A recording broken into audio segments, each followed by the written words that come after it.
So welcome to the 1990 series. My name's Amanda O'Shea from the Serendipity Experience, and I have the lovely Sheela Masand with me today. Hello, Sheela. Welcome. Hello. Oh, Lovely to be here. yeah, good to be here. And you're quite close to me, really, because you are not so far up the road in your town of Alfaz del Pi. Alfaz del Pi is where I'm sitting right now. Yeah, next to the lovely beach town of Albir, where we have our events. Yeah. Yep. Lovely. Here I am. So, Sheela, this is these little conversations are about me giving sort of thanks and praise and bringing people, who might be watching these podcasts, or not these podcasts, these YouTube videos, for introducing the people that have been part of my life. That's what this is about.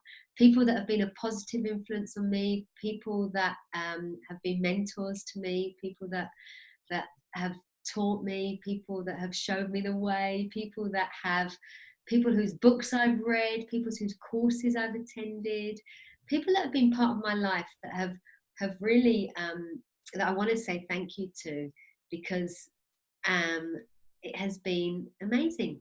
My life to date has been colourful and amazing, and I want to say a big thank you especially to you, because you were the lady who introduced me into the world that we might call the three principles or the inside out understanding. And that was in I think about 2012. And yeah, and I want to, I remember back then at the time, I think we met maybe like a couple of years before then, when you were doing the Louise Hay You Can Heal Your Life workshops. Do you remember that? I do. I remember distinctly you coming round to my house. I think it's 2009 I did that training. Right.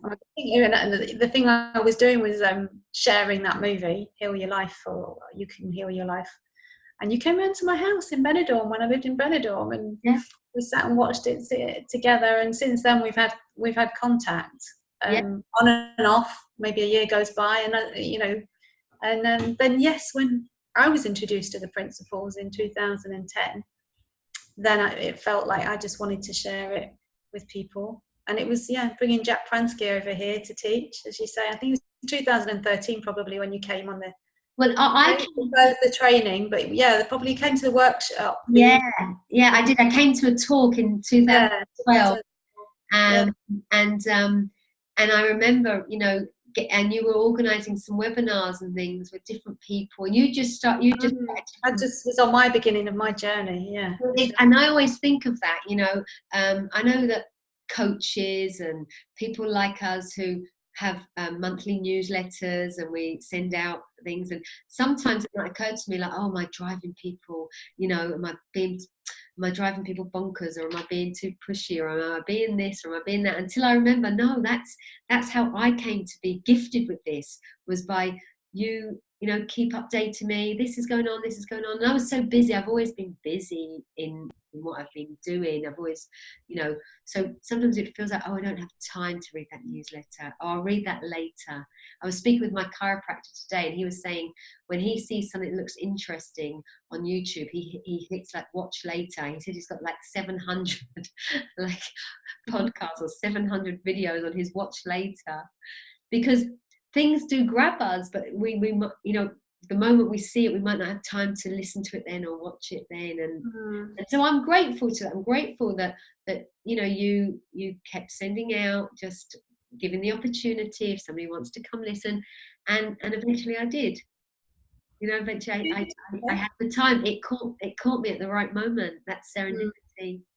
So you've probably been at most of the trainings that I've ever done. You've been in the room. Probably, well, maybe because it's been in Spain, and we've been the training. Those 3 years I did with Jack Pransky, that you were in the room of all of those, and so it feels like we've spent a lot of time together. We've been on a lot of the trainings together. The Vivas, of course, went off coming up now. You've been to all 5, haven't you? Well, 4. This is be 5 this year. I've been part of it from before it.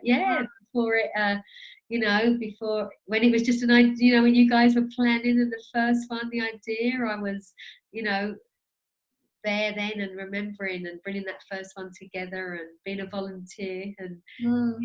and then it was lovely to have the honour to be a speaker the last 2 years. That was really wonderful, and I'm honoured to be part of the meet and greet team on Yeah, the this year year. 5 anniversary. So, and we've got that coming up, which is like in 3 weeks or something, is it? Yeah, 2nd to the 4th of November. Okay, so For anybody who's watching this now, 2nd to the 4th of November 2019, and we'll see you all there. But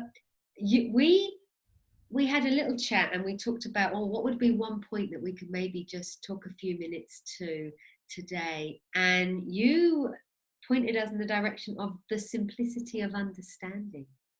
So I wonder, would you like to just yeah. tell me why did that pop into your head? What?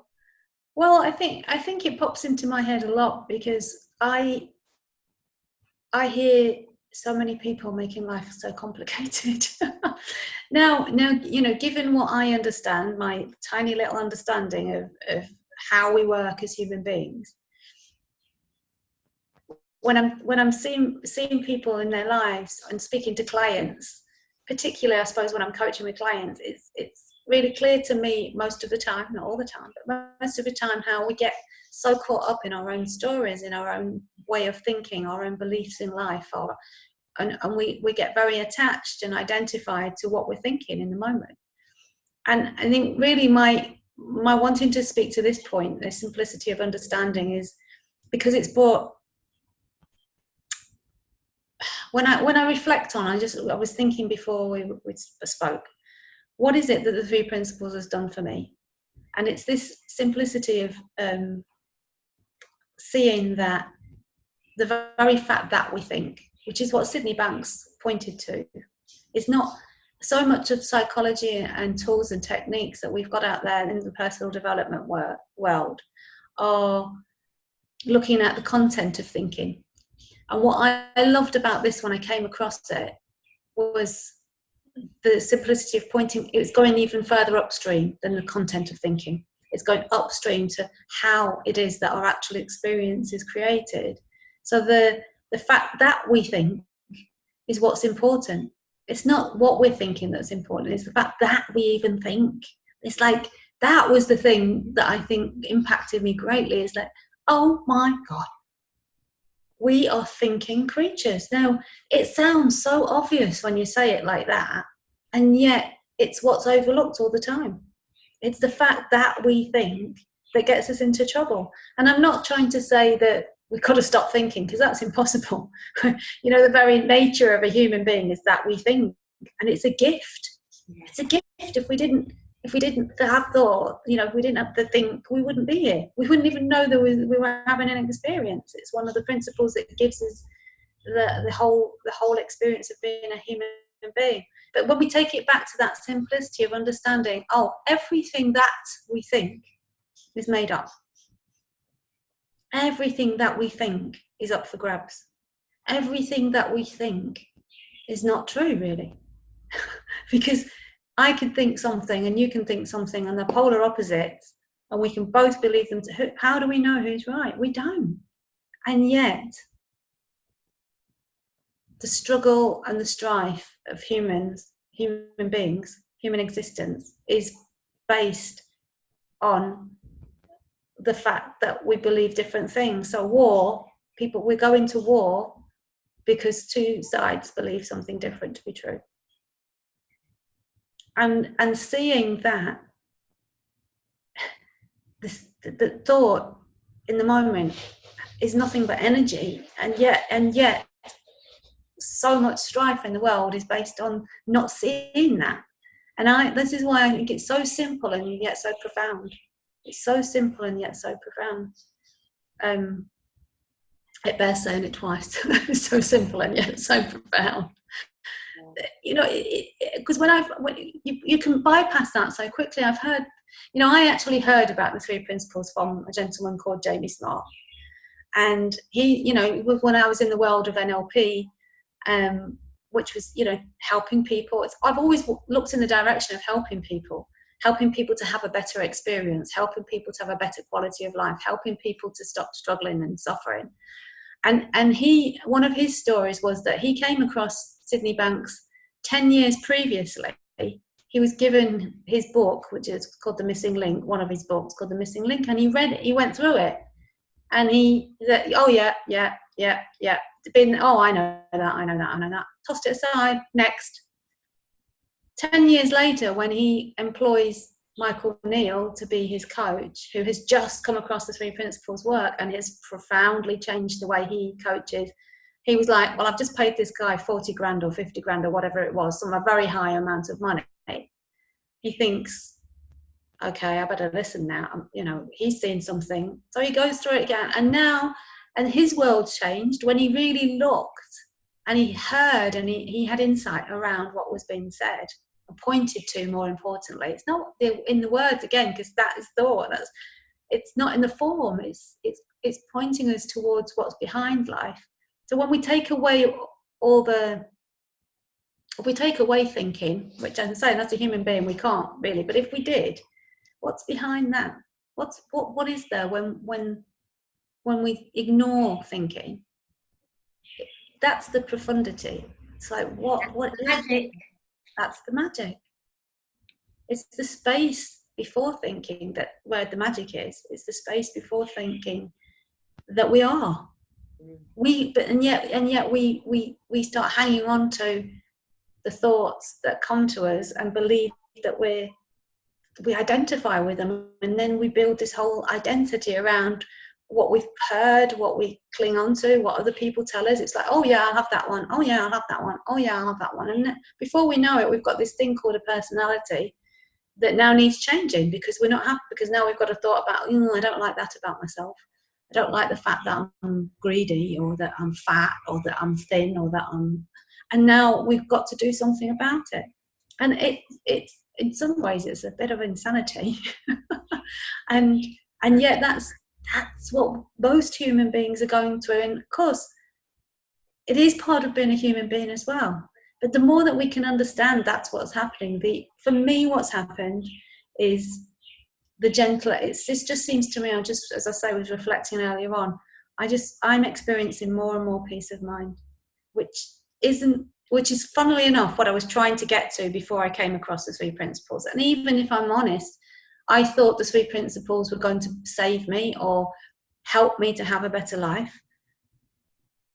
And the more that I was looking in that direction, the more I was moving away from it. So as I've come to see more and more that it's a description of how life works versus how to live my life by the Three Principles, that's what's given me somehow the magic is that the more peace of mind is happening in the moment for me, which I think is just it is like a miracle in a way.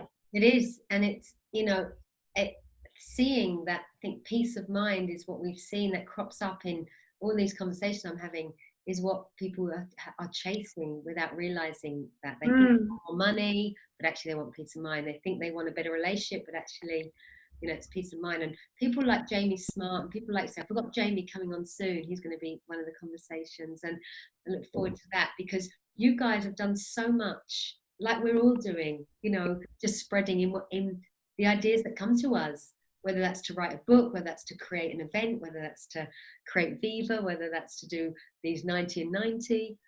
The ideas are coming. If we don't get in the way, we're spreading our message. And we're telling people that it's simple. And I think that can be, sometimes it's too simple. Well, that's what I'm saying. Yeah, that's what I'm saying. I mean, like Jamie overlooked it for 10 years, something like that. I mean, maybe he'll say, I don't know what he'll say, but that's, I think the things that are important stick with you, don't they? And that was something that I heard that, and I hear tons of stuff and it just flows in and flows out. I think the things that are important for each of us are what stick with us. And I always remember that he, it's so, and it is easy to overlook. And I can't, I've given books to people and they read it and go, oh yeah, it's like such and such. Oh yeah, it's like such and such. And you're like, well, interesting you see it like that, because what we're doing is we're reading or we're looking through a lens of what we already know. So we're not really hearing fresh and new. And that's something I've learned through, especially from Jack Pransky, as you said. He's been a great mentor for me since 2012, having him come here to Spain year after year, year after year, and sitting through so many trainings with him. I absolutely love the quote that's now become quite popular, but you know, he came up with it, I don't know, 3 years ago or something. You know, all we are is peace, love, and wisdom, and the power to create the illusion that we're not. It's all there in that one statement, in that one sentence. All we are is peace, love, and wisdom, and the power to create the illusion that we're not. That's the simplicity of this. And because it's so simple, it's just like the mind, the intellect, is looking for complexity and wants to create some wonderful way to get us past it all and out of it and in it and over it and round it and who knows what, when it's actually stopping and just have a look, just have a look, just have a look. Thank you, Sheela. Thank you for nudging me to just have a look. Oh, you're welcome. And it's been, you know, it's been beautiful to watch your journey too, Amanda. Watch you, well, you know what I mean by that. It's like, really, you know, to watch you blossom. And when we've done some work together, and we've done a day teaching together, and I've done a bit of coaching with you, and just to see you blossom. Oh. It really, it's been amazing. I mean, you've always been such a lovely, big-hearted, smiley, you've been so beautiful, you know, beautiful-hearted person. But to see you flourish and take this out into the world and find a niche you have in the last couple of years with the addiction, it's just been amazing. Really, really. And it just happened. Yeah. You weren't looking for it. I mean, that's just... But this is what happens. You know, Michael Neal, let's say, Sydney Banks nudged somebody, and Michael Neal nudged somebody, and Jamie Smart nudged somebody, and you nudged me, and I nudged somebody else, and it's just what's happening. So the simplicity of understanding. Thank you, Sheela. Thank you for everything. Thank you, Amanda. And I look forward to hanging out with Viva. Yay, can't wait. Yeah. Big kiss to you. Bye, Sheela. Bye, everybody. I hope you enjoyed this conversation.